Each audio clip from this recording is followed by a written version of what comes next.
다정낭독.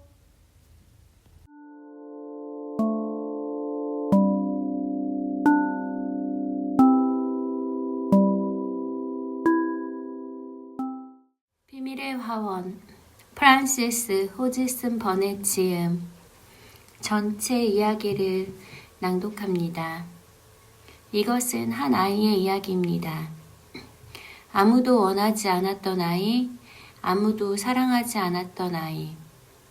그 아이가 정원을 만나면서 어떻게 달라지는지에 대한 이야기입니다. 그리고 그 정원이 또 다른 아이를, 그리고 한 어른의 오랫동안 닫혀있던 마음을 어떻게 열어가는지에 대한 이야기입니다.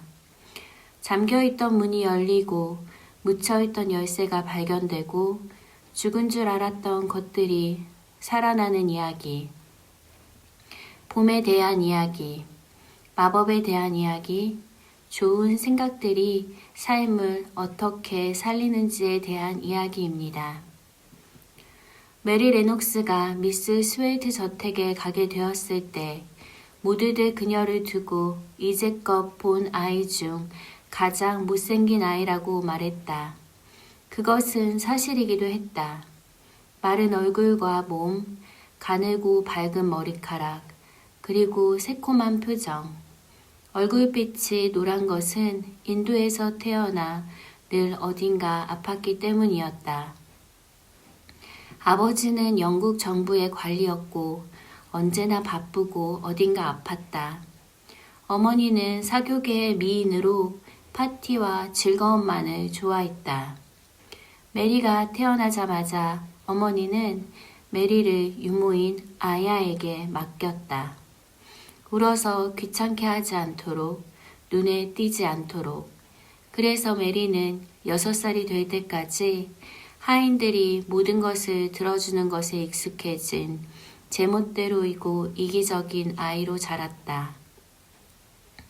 어느 날 아침 이상한 고요함이 저택에 내려앉았다. 모두가 바쁘게 움직이고 하인들이 울고 있었다. 콜레라였다. 하룻밤 사이에 아야가 죽고 다음 날에는 아버지도 갔다. 어머니도 이미 사흘 전에 숨을 거두었다는 것을 나중에야 알았다. 저택 안에 아무도 메리를 기억하지 않았다. 아무도 남지 않았다. 메리는 혼자였다. 영국 목사관에 잠시 맡겨졌다가 결국 영국의 요크셔에 있는 삼촌 아치볼드 크레이븐에게로 가게 되었다. 메드록 부인이 그녀를 데리러 왔다. 삼촌은 곱사등이이고 누구도 만나고 싶어 하지 않는 사람이라고 했다. 아내가 죽은 뒤 집을 버리고 세계를 떠도는 사람.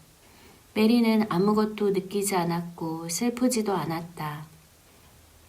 그저 불쾌하고 고집스럽게 새로운 삶을 향해 출발했다. 기차를 타고 마차를 타고 메리는 낯선 영국 땅을 달렸다. 메드록 부인이 미스 스웨이트 저택에 대해 이야기해 주었다. 600년이 된 거대한 집, 닫힌 방이 100개나 되는 황야 한가운데 홀로 서 있는 저택이라고 했다. 밤이 깊어서야 마차는 황야를 가로질렀다. 어둠 속에서도 그 광활함이 느껴졌다. 거센 바람 소리가 들렸고 메리는 창문에 얼굴을 붙이고 바깥을 바라보았다. 아무것도 보이지 않았다. 그냥 어둠이었고 바람이었다. 긴 이동 끝에 저택에 도착했다. 낡고 크고 어둑한 집, 긴 복도, 닫힌 문들, 희미한 불빛. 메리는 자신의 방으로 안내되었다. 저택에 아무도 기뻐하지 않았고 메리도 기뻐하지 않았다. 그저 하면 안 되는 것들만 이야기할 뿐이었다. 아침에 눈을 떴을 때 마사라는 젊은 하녀가 불을 피우고 있었다. 메리는 지금까지 아는 대로 인도 하녀들처럼 조용하고 순종적인 태도를 당연시했다. 하지만 마사는 달랐다. 거리낌 없이 말하고 웃고 자기 생각을 내놓았다. 메리는 당황했고 짜증이 났다. 창밖으로 넓디 넓은 황야가 펼쳐졌다. 끝도 없이 이어지는 보랏빛 허허벌판. 메리는 그것이 싫었지만 마사는 말했다. 처음에는 누구나 그래요. 하지만 금방 좋아지게 될 거예요. 마사는 자신의 어머니와 12 형제 자매 이야기를 자주 했다. 특히 디컨에 대한 이야기를. 황야를 혼자 돌아다니며 야생동물들과 친구가 된 소년. 새들도 여우도 조랑말도 디컨을 따른다고 했다. 메리는 처음으로 무언가가 궁금해졌다. 그 소년이 궁금해지기 시작한 것이다. 마사가 닫혀있는 정원 이야기를 들려주기도 했다. 10년 전 크레이번 부인이 좋아하던 장미 정원, 그분이 돌아가신 뒤 슬픔으로 주인이 문을 잠그고 열쇠를 땅에 묻어버렸다고. 아무도 그 안에 들어가지 못한다고. 메리는 그 이야기에 묘하게 끌렸다. 미스 스웨이트에서의 생활은 따분하고 할 일이 없어 심심했다. 마사가 밖에 나가보라고 했다. 메리는 내키지 않았지만 심심해서 나갔다. 바람이 심하게 불어 처음에는 싫었다. 그래도 할 일이 없어 걷고 또 걸었다. 화단 사이 울타리 주위를 돌았다. 담쟁이로 뒤엉킨 긴 담이 이어졌다. 어디에 문이 있을까? 어디에 열쇠가 있을까? 10년 동안 아무도 들어가지 않은 정원. 메리는 그 정원이 어떤 모습일지 자꾸만 상상하고 있었다. 그날부터 메리는 매일 밖으로 나가서 걷고 달렸다. 황야의 바람이 메리의 폐에 신선한 공기를 채우고 뺨을 붉게 물들였다. 배가 고파지기 시작했다. 처음으로 밥이 먹고 싶었다. 아주 조금씩 그녀는 달라지기 시작했다. 메리는 건강해지고 있었다. 며칠이 지났다. 메리는 매일 밖을 걷고 새를 보고 담 주위를 맴돌았다. 어느 날 저녁 폭풍이 몰아쳤다. 창문이 흔들리고 바람이 거인의 울부짖는 소리를 냈다. 메리는 잠 못 이루고 누워있다가 이상한 소리를 들었다. 멀리서 들려오는 울음소리, 바람 소리가 아니었다. 분명히 누군가가 울고 있었다. 아이의 울음소리 같기도 하고 지치고 두려운 사람의 울음소리 같기도 했다. 메리는 귀를 기울였다. 희미하지만 그쳤다 다시 들리는 울음소리는 계속되었다. 다음 날 마사에게 물었다. 마사는 당황하며 그저 바람 소리라고 얼버무렸다. 하지만 메리는 확신했다. 그것은 바람 소리가 아니었다. 그것은 분명히 사람의 울음소리였다. 비 오는 날 메리는 저택 안을 돌아다녔다. 아무도 가지 않는 복도들에는 닫힌 문들이 줄지어 있었다. 저택은 미로 같았다. 다음 날 다시 울음소리가 들렸다. 이번에는 더 또렷했다. 메리는 침대에서 나와 촛불을 들고 복도를 걸었다. 소리를 따라 계단을 오르고 구부러진 복도를 지나 소리를 따라 더 가까이 다가갔다. 그리고 메리는 소리가 넘어오는 문을 밀었다. 거기에 한 아이가 있었다. 베개에 얼굴을 반쯤 묶고 흐느끼는 창백하고 기이하게 생긴 남자아이가 있었다. 큰 눈에 검은 속눈썹, 두 사람은 서로를 빤히 바라보았다. 유령이야? 아이가 물었다. 아니, 메리가 대답했다. 그럼 넌 누구야? 나는 메리야. 내 이모 딸이야. 그러면 너는? 나는 콜린이야. 두 아이는 그렇게 만났다. 폭풍이 지나간 아침, 하늘이 깊고 맑은 파란색으로 열렸다. 메리는 그런 하늘을 처음 보았다. 인도의 하늘은 뜨겁고 타는 빛이었다. 하지만 이것은 차갑고 맑고 끝이 없는 파란 빛이었다. 마사가 말했다. 봄이 오고 있어요. 메리는 몰랐지만 그 아름다운 하늘은 메리에게 좋은 기분을 가져다 주었다. 그날 정원 담을 따라 걷다가 메리는 울새를 만났다. 울새가 가까이서 노래했다. 메리가 다가가도 날아가지 않았다. 마치 메리를 알아보는 것 같았고 말을 걸고 싶은 것 같았다. 한참을 울새를 따라다니면서 놀던 메리는 울새가 바닥 어딘가를 쪼아대는 것을 보았다. 메리가 쪼그려 앉아 그곳의 흙을 파헤쳤다. 뭔가 딱딱한 것에 손이 닿았다. 메리는 그것을 긁어 들어 올렸다. 녹슨 오래된 열쇠였다. 10년 동안 땅속에 묻혀있던 그 열쇠. 메리는 열쇠를 쥐고 오래 바라보았다. 심장이 빠르게 뛰었다. 이것이 그 열쇠일까? 그 정원의 열쇠일까? 주머니 깊이 넣었다. 아무도 모르는 감춰진 비밀에 다가서고 있다는 흥분이 메리를 살리고 있었다. 열쇠를 주머니에 넣고 메리는 며칠을 돌아다녔다. 탐정처럼 살피고 가만히 바라보았다. 문이 어디에 있는지 찾아야만 했다. 담쟁이가 두텁게 들이운 긴 담을 따라 걸으며 눈으로 더듬었다. 쉽게 찾을 수는 없었고 메리가 초조해하던 어느 날, 그날도 울새를 따라가며 살피다가 담쟁이 덩쿨이 바람에 들리는 것을 보았다. 그 아래 문 손잡이가 있었다. 드디어 감춰진 비밀의 문을 발견한 것이다.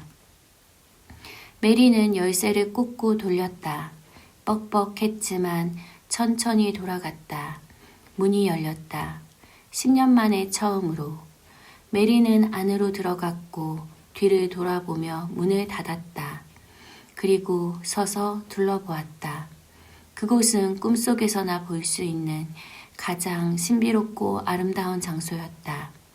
높은 담은 온통 장미 줄기로 덮여 있고 겨울빛 갈색 잔디 위로 장미 덤불들이 엉켜 있었다. 나무들 사이로 장미 덩굴이 다리처럼 이어져 있는 곳도 있었다. 잎도 꽃도 없었지만 그 회색 줄기들의 엉킴이 모든 것을 신비로운 안개처럼 덮고 있었다. 죽었을까? 살았을까? 메리는 무릎을 꿇고 흙 가까이 들여다보았다. 가지 끝을 손톱으로 긁어보니 초록빛 살이 드러났다. 살아있었다. 또 다른 가지를 긁었다. 또 초록이었다. 장미가 살아있었다. 메리는 흙을 파기 시작했다.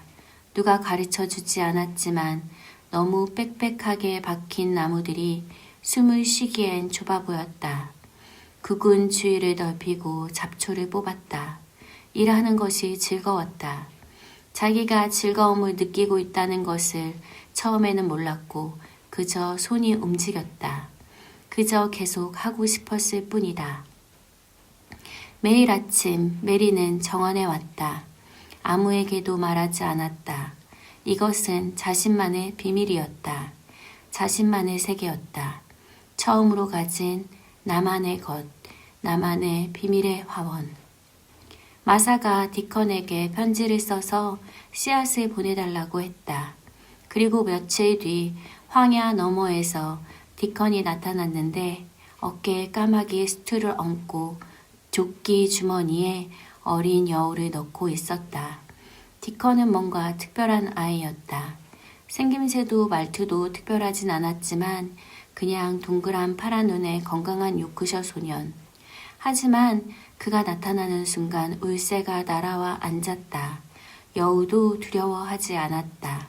황야의 모든 것이 그를 알아보는 것 같았다. 메리는 디컨에게 비밀을 털어놓았다. 디컨은 놀라지 않았고 함께 정원으로 들어갔다.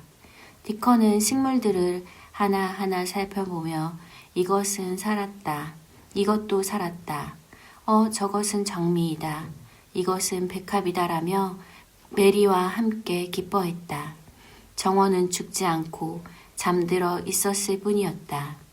디컨과 함께 일하는 것은 혼자 일하는 것과는 많이 달랐다.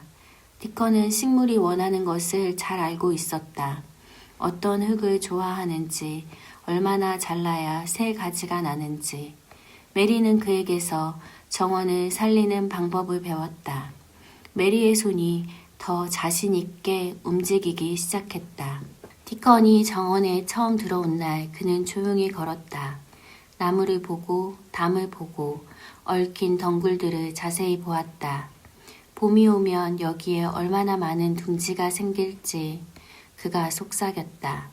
세상에서 가장 안전한 둥지터야. 아무도 오지 않고 장미와 나무가 가득하니까. 두 아이는 함께 일했고 손이 흙으로 까매졌다. 말이 없어도 괜찮았다. 디컨은 그런 아이였다. 같이 있는 것만으로 편안한. 메리는 그와 함께 있는 것이 좋았다. 아무도 좋다고 생각한 적이 없었는데 말이다. 봄이 천천히 오고 잔디가 조금씩 초록빛을 되찾았다. 구근들 위로 뾰족한 싹이 오르기 시작했다. 어느 날 저녁, 삼촌인 크레이번 씨가 메리를 불렀다. 메리는 처음으로 삼촌을 만났다. 예상했던 것보다 무섭지 않은 얼굴이었지만 구부정한 어깨, 피곤한 눈, 슬픔을 오래 안고 산 사람의 얼굴을 메리도 느낄 수 있었다. 크레이번 씨는 메리에게 필요한 것이 있는지 물었고 메리는 잠시 생각하다가 말했다. 흙 한 줌이 갖고 싶어요. 씨앗을 심고 싶어요. 어디서든 좋아요. 제 것이 있으면 좋겠어요. 크레이번 씨는 멍하니 메리를 바라보다가 말했다. 원하는 곳을 골라도 좋다. 네 것으로 해도 좋아. 단 한 곳만 빼고. 메리의 가슴이 두근거렸다. 어디를 빼는 걸까? 그 정원일까? 아닐까? 집에 돌아오는 길에 메리는 달렸다. 크레이븐 씨는 단 한 곳만 빼고 어디든 괜찮다고 했다. 하지만 그 정원에 대해서는 묻지 않았고 그 정원은 말하지 않았다. 어쩌면 허락받은 것일지도. 메리는 달리고 또 달렸다. 콜린 크레이번 씨의 외아들은 10살이다. 어머니가 돌아가실 때 태어났다. 아버지는 그를 볼 수가 없었다. 어머니를 닮은 그 눈이 너무나 고통스러웠기 때문이다. 그래서 콜린은 방 안에서 혼자 컸다. 메리가 어머니에게 도움을 받지 못하고 큰 것처럼 말이다. 태어날 때부터 아팠고 사람들은 콜린의 아버지처럼 등에 혹이 생길 거라고 했고 오래 못 살 거라고 했다. 아무도 콜린의 말이나 요구에 안 된다고 말하지 않았다. 오래 살지 못하거나 불구가 되는 것이 사실일지도 모른다고 생각했기 때문이었다. 발작을 일으킬까봐 두려웠기 때문이었다. 그래서 콜린은 자신이 아프고 불쌍한 존재라는 것을 완전히 믿게 돼버렸다. 두 아이는 밤새 이야기를 나누었다. 콜린은 자신의 병과 두려움에 대해, 죽음에 대해 이야기했다. 메리는 인도 이야기를, 황야 이야기를, 디컨 이야기를 했다. 메리의 이야기에 홀린 콜린의 눈이 점점 밝아졌다. 새벽이 될 때까지 두 사람은 잠들지 않고 끝없는 이야기를 나누며 재미있었다. 낮에도 메리는 콜린을 찾아갔다. 콜린은 아름다운 책들이 가득한 방에서 소파에 누워 하인들에게 명령을 내리며 시간을 보냈다. 마치 어린 라자처럼 모두가 그에게 복종했다. 조금이라도 기분이 상하면 발작을 일으킬 것을 알았기 때문이었다. 하지만 메리에게는 달랐다.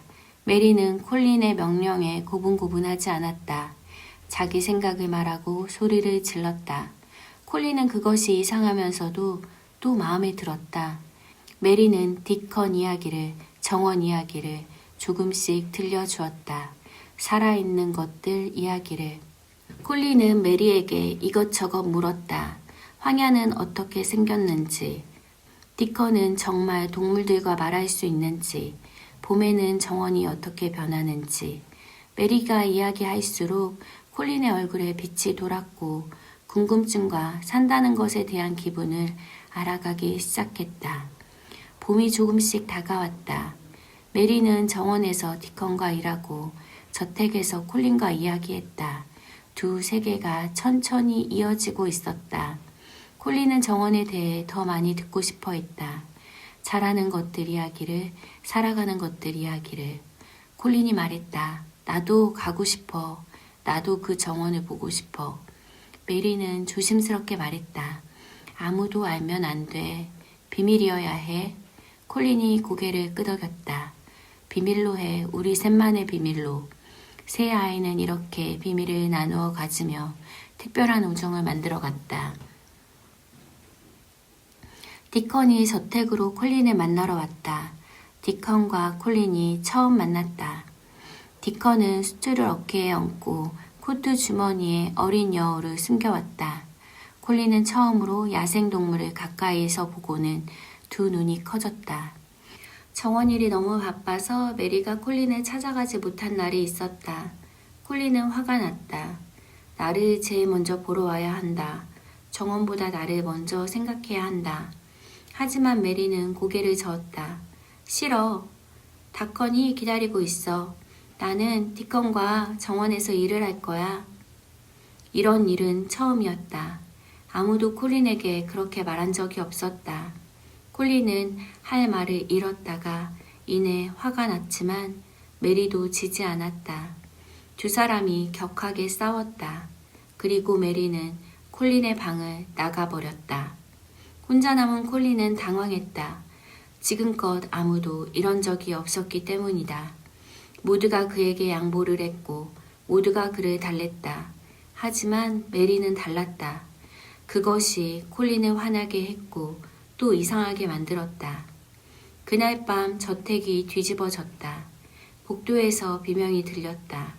콜린이 발작을 일으킨 것이었다. 간호사가 달려들어왔고 하인들이 우왕좌왕하는 소리가 들렸다. 메리는 귀를 막았지만 소리가 뚫고 들어왔다. 너무나도 끔찍한 소리였고 메리는 그 소리가 너무 괴로웠다. 결국 메리가 콜린의 방으로 갔다. 콜린을 향해 소리쳤다. 그만해! 그만해! 뭐가 그렇게 무서운 거야? 넌 아프지 않아. 혹도 없어. 메리의 분노가 콜린의 분노보다 더 셌다. 그 누구도 콜린에게 그렇게 화를 내지 않았기 때문에 놀란 콜린은 멈추었다. 새벽에 두 아이는 조용히 화해했다. 콜린이 말했다. 등에 혹이 생기는 것 같아서 무서웠어. 메리가 콜린의 마른 등을 자세히 살펴보았다. 아무것도 없었다. 그냥 등뼈야. 등에 혹은 절대로 없다는 말에 콜린은 안심했다. 두 사람은 나란히 누워 잠이 들었다. 발작이 지나간 다음 날 메리는 디컨에게 먼저 갔다가 콜린에게로 갔다. 그리고 콜린에게 말했다. 봄이 왔어. 정원이 깨어나고 있어. 너는 나와야 해. 콜린은 오래 생각했다. 창문을 열고 불어오는 바람을 느끼며 밖으로 나가고 싶어졌다. 그 비밀의 화원에 가고 싶었다. 하지만 아무도 모르게 하고 싶었다. 누군가가 의자를 밀어줘야만 했다. 아무도 보면 안 되었다. 그리고 아버지도 의사도 하인들도 그 누구도 몰라야만 했다. 세상에서 딱 세 사람만 아는 비밀이어야만 했다. 아이들은 긴 계획을 세우기 시작했다. 어느 길로 가는지, 어떻게 아무도 마주치지 않는지에 대해서 말이다.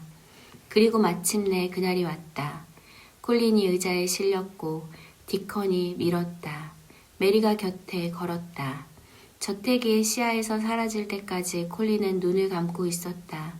콜린의 얼굴에 내리쬐는 햇살과 부드러운 바람을 실컷 느꼈다.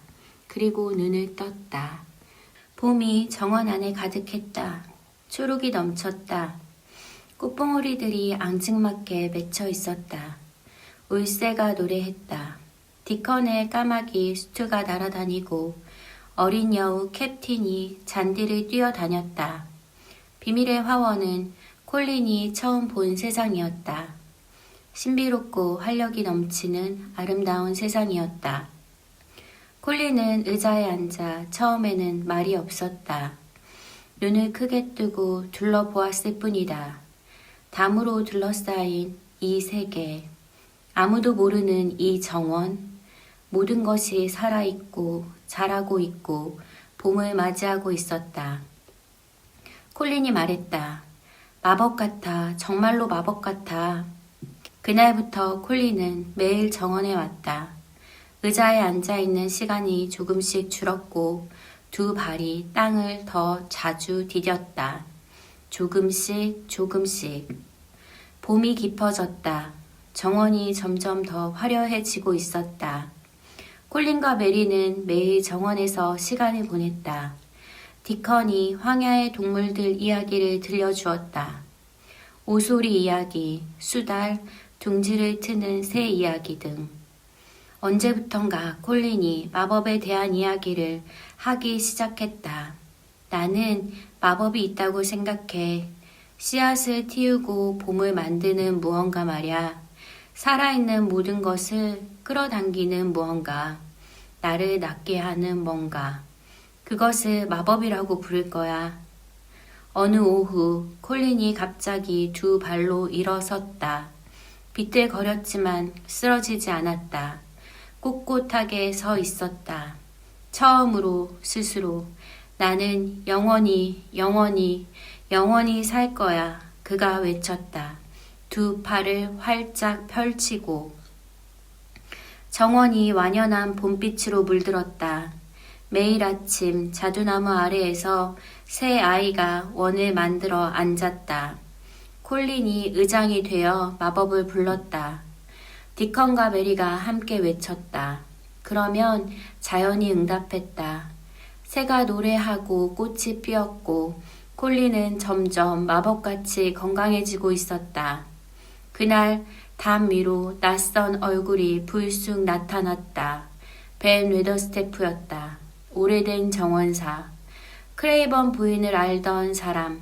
그는 의자에 앉아있던 콜린을 보고 그 다음 두 발로 서 있는 콜린을 보고 눈이 커지며 눈물을 흘렸다. 콜린이 두 발로 딱 버티고 섰다. 당당하게. 내 다리가 약하다고요? 다리가 뒤틀렸다고요? 두고 봐요. 나를 자세히 봐봐요. 그는 정원을 한 걸음, 두 걸음 걸었다. 벤 웨더스태프의 눈에서 감격의 눈물이 줄줄 흘렀다. 벤 웨더스태프는 사다리를 타고 담을 넘어 정원으로 들어왔다. 그는 정원을 둘러보았고 눈물이 볼을 타고 흘렀다. 그는 아이들에게 말했다. 이 정원을 혼자 지켜왔다고. 크레이번 부인이 가장 사랑했던 곳이라서 열쇠가 없어도 담을 넘어와서 몰래 혼자서 10년 동안 그래서 장미들이 살아있었던 것이었다. 콜린이 흙을 파고 장미 한 그루를 심었다. 처음으로 혼자서. 무릎을 꿇고 두 손으로 해가 기울어 황금빛이 정원 가득 퍼졌다. 콜린이 두 발로 서서 웃었다.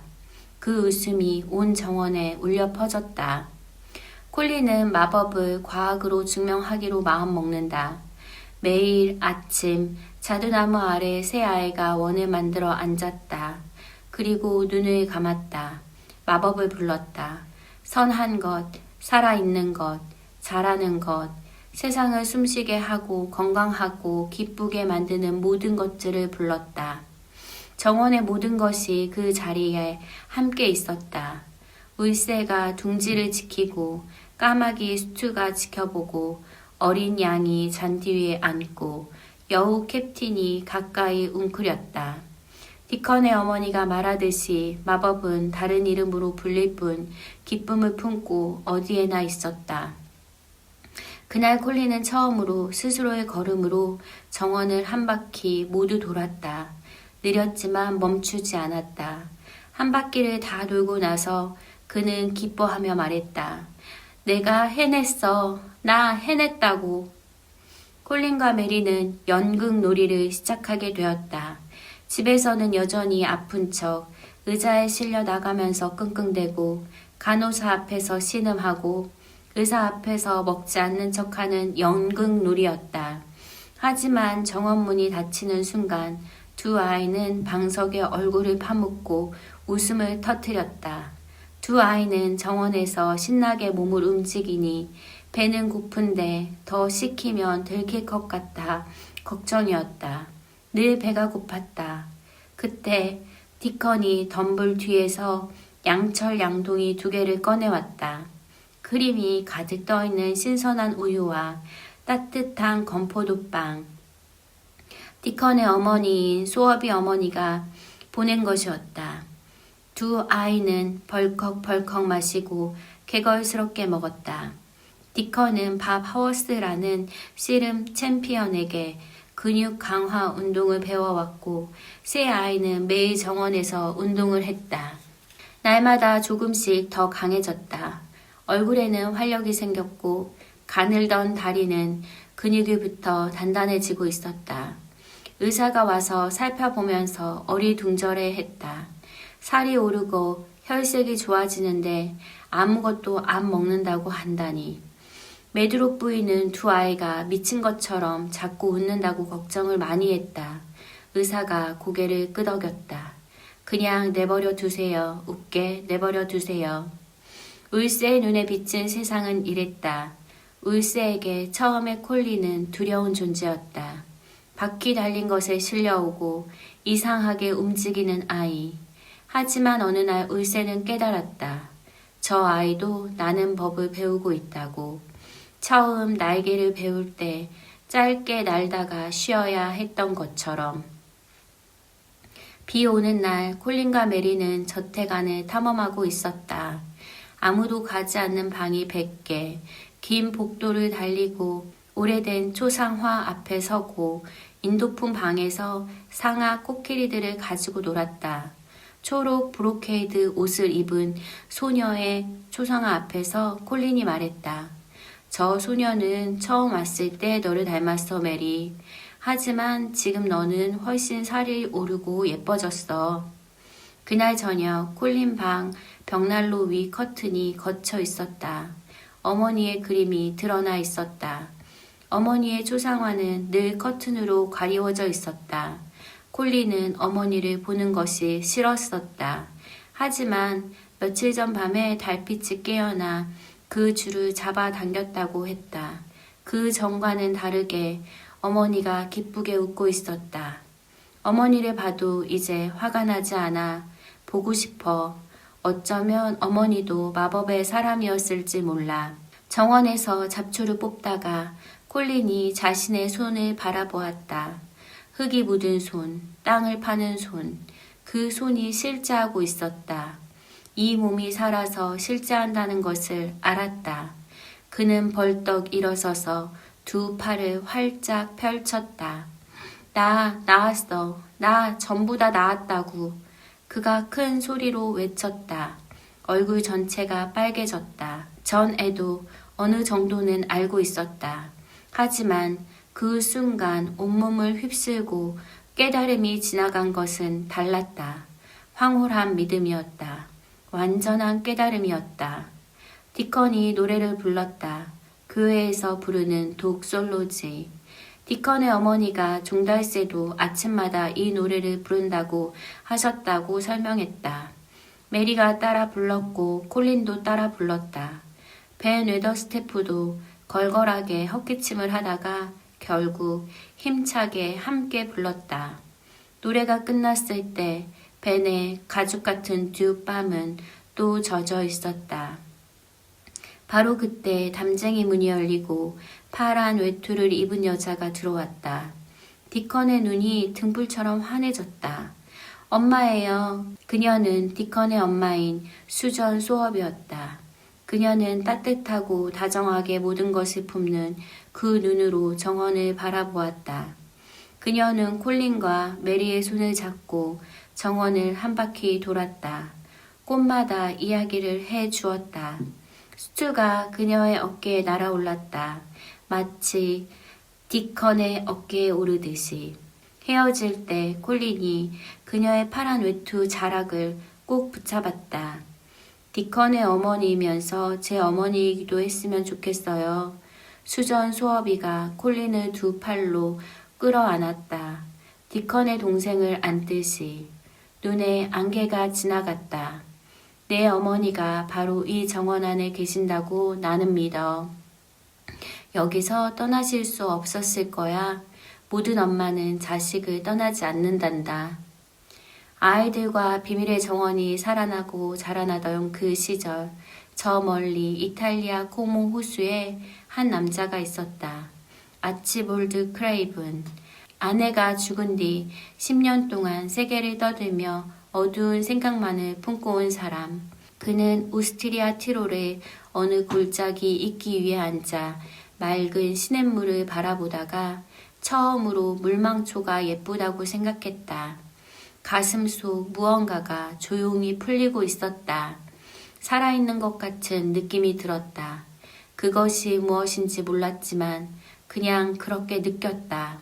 그는 코모 호수에서 어느 달 밝은 밤 물가의 테라스에 앉아 있다가 잠이 들었다.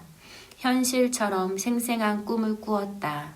오래전 떠나보낸 아내 릴리어스의 목소리가 들려왔다. 아치, 아치, 그 목소리에 그가 대답했다. 릴리어스, 어디 있소? 그녀의 목소리가 대답했다. 정원에 있어. 나는 정원에 있어. 꿈에서 깨어났을 때 하인이 편지를 가져와 기다리고 있었다. 요크셔에서 온 편지, 수전 소어비의 편지였다. 선생님, 제가 선생님이라면 집으로 돌아가겠습니다. 기쁘게 돌아오실 수 있을 거라고 생각합니다. 사모님이 계셨다면 돌아오라고 하셨을 것 같습니다. 크레이번 씨는 편지를 2번 읽었고 계속 꿈이 떠올랐다. 정원에 있어, 정원에 있어. 그는 말했다. 미스 스웨이트로 돌아가야겠다. 당장 가야겠어. 며칠 뒤 그는 요크셔로 돌아와 있었다. 기차 안에서 10년 만에 처음으로 아들을 생각했다. 10년 동안 잊고 싶었던 아이를.